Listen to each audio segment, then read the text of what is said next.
Sylvie Testu est une artiste complète. La comédienne ne se cantonne pas uniquement au cinéma ou à la télévision.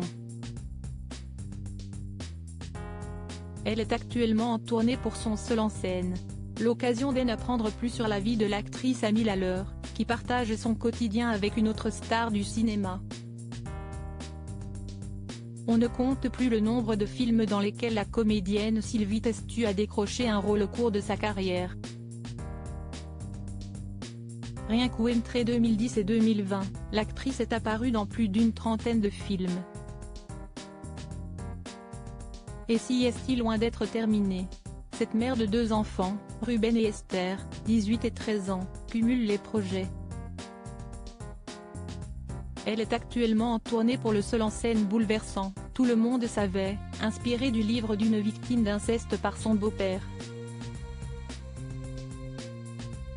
Après toute une soirée à traiter d'un sujet aussi lourd, Sylvie Testu aime s'offrir un peu de bon temps pour elle, un verre de vin au Café Marly, adresse du musée du Louvre notamment. Dans l'entretien Un apéro avec du journal Le Monde, Sylvie Testu sait se livrer et on déguste autant ses confidences qu'elles son verre de vin rouge. Surtout sur sa vie personnelle, l'actrice de 52 ans n'étant pas vraiment bavarde lorsqu'il s'agit d'évoquer sa vie loin des plateaux. Elle confie toutefois une chose, elle vit dans un appartement voisin au musée du Louvre et elle n'y est pas seule. Depuis plus de 2 ans, la comédienne habite à 2 pas de là, écrit le journaliste du Monde. Je vis avec la Joconde, plaisante Sylvie Testu. Plus sérieusement, elle partage son pied-à-terre avec son amoureux, Eric Elmosnino, et sa fille de 13 ans 1 semaine sur 2 depuis sa séparation d'avec le père de ses enfants avec lequel elle a passé 30 ans de sa vie, explique Le Quotidien.